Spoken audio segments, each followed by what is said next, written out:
जी class आवाज आ रही है आप लोगों को?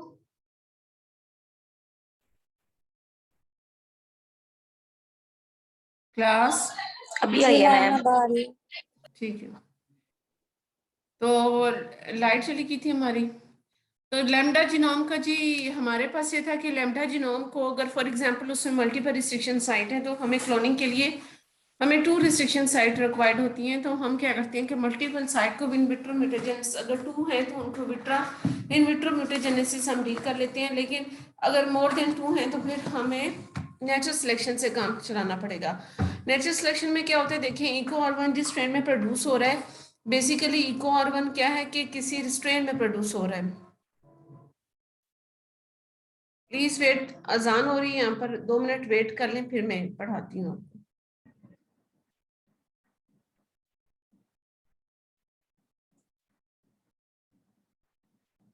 हाँ जी, स्क्रीन नजर आ रही है। तो मैंने आपसे बताया था नेचुरल सिलेक्शन में इस तरह है कि इको R1 रिस्ट्रिक्शन एंजाइम जिस बैक्टीरिया में यूज होता है उसमें हम अपना बैक्टीरियोफेज से इन्फेक्ट कराएंगे। तो बैक्टीरियोफेज से जब इन्फेक्ट कराएंगे तो वो इको R1 की साइट को खत्म करेंगे और वो प्लेग हमारे पास सर्वाइव करेंगे जिसमें इको R1 की साइट कम होगी।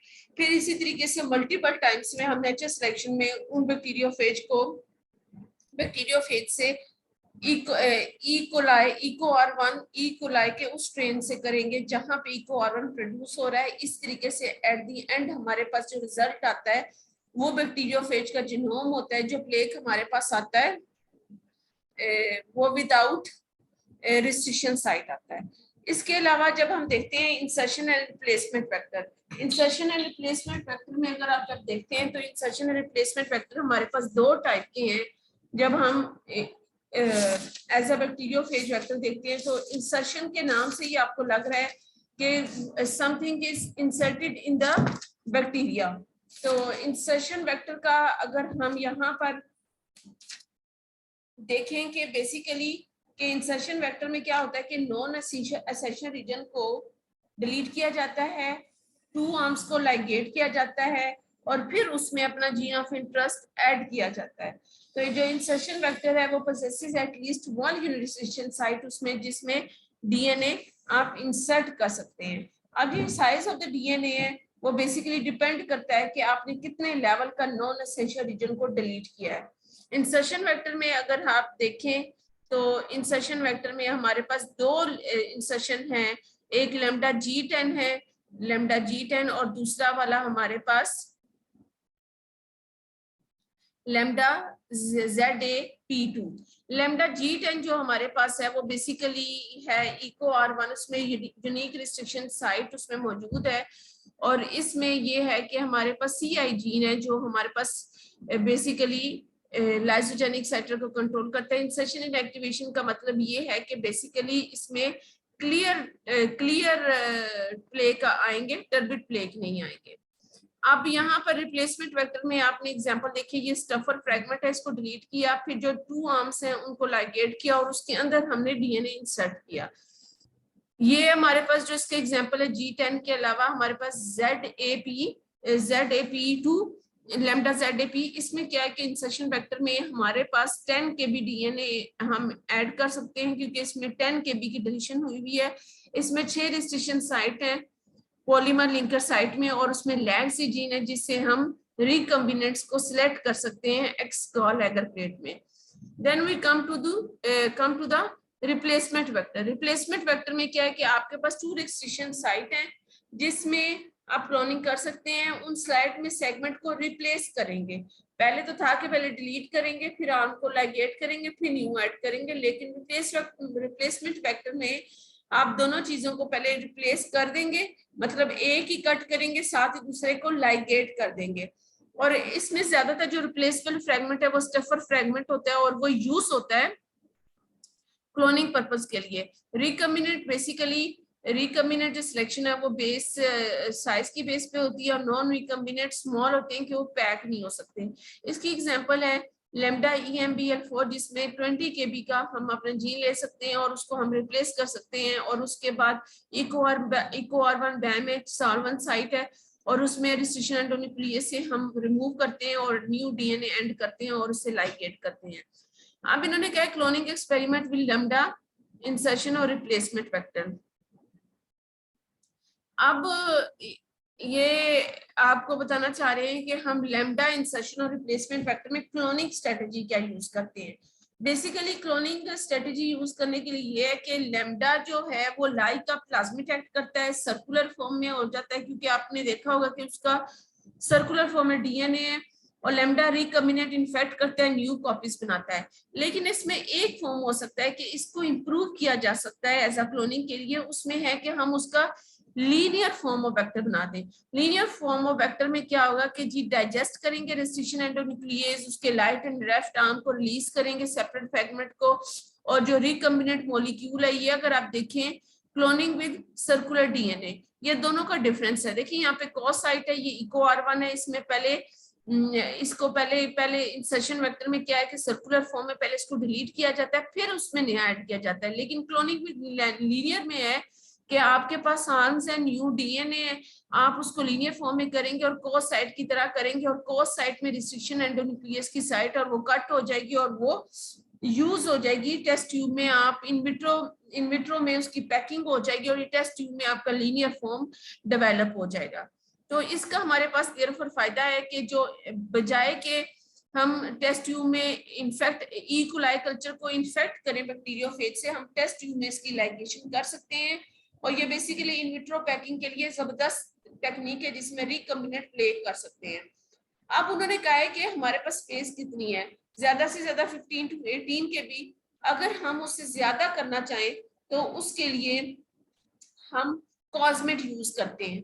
कॉस्मेट में क्या है, बेसिकली हाई स्पेस होती है। स्पेस का क्या मतलब है कि उसमें हाई एनर्जी इंसर्ट होती है।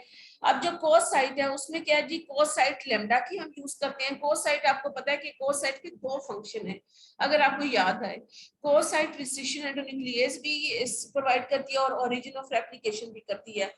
कोस साइट का फंक्शन ये है कि बेसिकली कोस साइट जो है हमारी फॉर्मेशन होती है उसमें क्या है कि कॉस्मेट की वजह से और बाकी प्लाज्मिड का पार्ट होता है, कॉस होती है बैक्टीरियोफेज से, और प्लाज्मिड का दूसरा पार्ट होता है, प्लाज्मिड अटैच होता है, जिसकी वजह से हमारे पास जो स्पेस होती है वो 37 से 52 केबी डीएनए हम कॉस्मेट में क्लोन कर सकते हैं।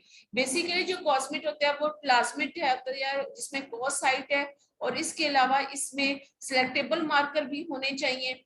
सिलेक्टेबल मार्कर कौन से हैं, एम्सिलिन रेजिस्टेंट जीन है, प्लाज्मिड ओरिजिन ऑफ रेप्लिकेशन है, और वो कॉस्मिड की तरह लैम्डा जीन की तरह प्लेग प्रोड्यूस नहीं करता, जस्ट प्लाज्मिड की तरह, प्लाज्मिड फैक्टर की तरह कॉलोनीज प्रोड्यूस करता है।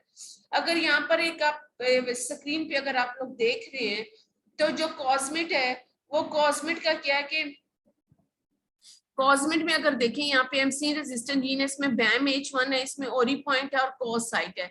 यहाँ पे क्लोनिंग क्या कैसे कर सकते हैं कि ये सर्कुलर फॉर्म है, इसमें बैम H1 है, पहले हम बैम H1 से कट करेंगे, बैम H से कट करने के बाद हम न्यू डीएनए को इंसर्ट करेंगे, अपने न्यू डीएनए को बैम H1 से दोनों तरफ से साइड पे कट करके ऐड कर देंगे, और इस तरह ये जो आपको डिफरेंट कॉस साइट है तो वो बाद में करके पैकिंग होगा, और पैकिंग करने के बाद आपके पास वेक्टर की तरह कॉलोनी आ जाएगी। जो अब एक्सपेरिमेंट है वो हमारे पास कॉस साइट का कॉस्मेट का, वो बेसिकली ये कि कॉस्मेट यूनिक रिस्ट्रिक्शन साइट से कट होता है, न्यू फ्रेगमेंट डीएनए होता है, इन्वॉल्व होता है, और वो लाइक कैटिनेन लाइगेशन जो है वो कैटिनेन रिंग की फॉर्म में होता है। ये जो आपने देख रहे हैं बैम H1, अगर आपको एरर नजर आ रहा हो तो इसमें रिंग की फॉर्म में होता है, और उसके बाद वो fake particle, mature fake particle बनता है। मेच्योर फेक जो पार्टिकल है वो ई कोलाई को इन्फेक्ट करते हैं, लेकिन उसके बाद जो प्लेक नॉट फॉर्म, मतलब प्लेक नहीं बनाते, प्लेक या उनको ब्रस्ट नहीं करते, इवन के वो selective medium antibiotic resistant gene में करते हैं। अब एम्सिलिन मीडियम में अगर फॉर एग्जांपल अगर कॉलोनीज ग्रो कर रही हो तो इसका मतलब है कि कॉस्मेट की जो सिलेक्टेबल मार्कर है वो डिफरेंशिएट कर रही है कि कॉस्मेट इसमें कॉस्मेट है इस कॉलोनी में, लेकिन अगर बैक्टीरिया ई कोलाई में नहीं ग्रो करा तो इसका मतलब है वो नॉन रिकम्बिनेंट है। उन्होंने कहा है कि जो नॉन रिकम्बिनेंट लीनियर कॉस्मेट है वो इतना स्मॉल होता है कि बेसिकली हमारे पास तीन पॉसिबिलिटी होती है, रिकम्बिनेंट, नॉन रिकम्बिनेंट और मतलब नॉन रिकम्बिनेंट, रिकम्बिनेंट और नॉन ट्रांसफॉर्म। तो रिकम्बिनेंट में क्या होगा कि वो एम्सिलिन पे ग्रो करेंगी, नॉन रिकम्बिनेंट वो जो नॉन रिकम्बिनेंट कॉस्मेट होगा वो इतना स्मॉल होगा कि वो हेड में पैक नहीं हो सकता, और जो नॉन ट्रांसफॉर्म्ड है वो एमसिलिन मीडियम प्लेट पे ग्रो नहीं कर सकेंगे। इसके अलावा उन्होंने कहा है कि लैम्डा के अलावा हाई अदर कैपेसिटी वेक्टर है जो जीनोमिक लाइब्रेरी बनाते हैं। अब जीनोमिक लाइब्रेरी कैसे बनाते हैं, कॉस्मेट आपने पढ़ ली है। जीनोमिक लाइब्रेरी कैसे बनाते हैं कि बेसिकली लैम्डा बेस्ड वेक्टर जो है वो इतने भी बड़े नहीं है कि वो plasmid to be handle with the plasmid vector. Replacement vector अगर आप देखा जाए तो हमारे पास जो रिप्लेसमेंट वेक्टर है जैसे लैम्डा डैश इन वो 23 केबी न्यू डीएनए कर सकता है, लेकिन जो कॉस्मिट है वो 40 केबी तक। तो जो रिप्लेसमेंट वेक्टर 23 केबी, कॉस्मिट 40 केबी, प्लाज्मिड 8 केबी।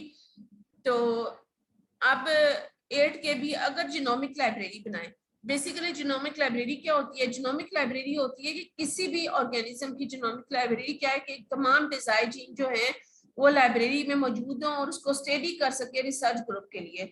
अब एक क्वेश्चन है कि हम जीनोमिक लाइब्रेरी कैसे बनाते हैं, तो वो क्यों कैसे बनाते हैं और क्यों बनाते हैं, इसके लिए ये है कि हमें किसी टाइम पे भी डिजायर जीन हमें रिक्वायर्ड हो। तो अब हम जीनोमिक लाइब्रेरी बनाने के लिए ये बता रहे हैं कि यहाँ पर एक टेबल है कि जीनोमिक साइज इतना है, ये 17 के भी फ्रेगमेंट है तो वो 820 बनेंगे।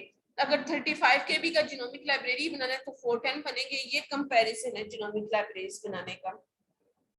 अगर ह्यूमन ममेलियन जीन ले फॉर एग्जांपल तो उसके लिए कितनी लाइब्रेरी बनानी है, फ्रॉग के लिए कितनी बनानी है, यहाँ पर मौजूद है। अब एक और मसला भी है कि अगर हम कॉस्मिक 40 केबी तक करता है, अगर हम बड़ा डेवलप कर ले प्लाज्मिड या वेक्टर जिसकी वजह से उसमें क्लोनिंग आसान हो सके, तो for example bacterial artificial chromosomes हैं जो एफ प्लाज्मिड पे बेस करते हैं, तो उससे क्या होगा कि हमारे नंबर ऑफ क्लोन कम होंगे।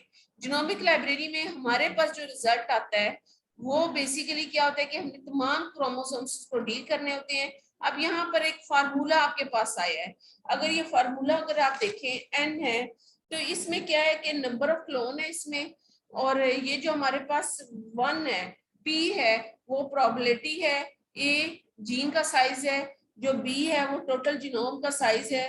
तो ये हमारे पास फॉर्मूला है जिसको हम देख लेते हैं, लेकिन इसको ज्यादा डिटेल में जाने की बात नहीं है। तो उन्होंने कहा है कि बजाय कि हम छोटे वेक्टर बनाने के लिए अगर हम लार्ज केबी पे कर सकते हैं। अब एफ प्लाज्मिड है वो लार्ज वेक्टर है और उसकी हायर कैपेसिटी है नॉर्मल प्लाज्मिड में। अब बैक्टीरियल आर्टिफिशियल क्रोमोसोम्स है वो 300 केबी साइज को करता है और वो रिड्यूस करता है number of clone in genomic library में, और 30,000 क्लोन है। तो फिर इसके बाद हमारे पास इस तरह एडवांटेज होती है कि हम वो वेक्टर यूज करें जो हाई नंबर ऑफ कर सके, मतलब उसका साइज को कर सके। यहाँ तक क्लियर है?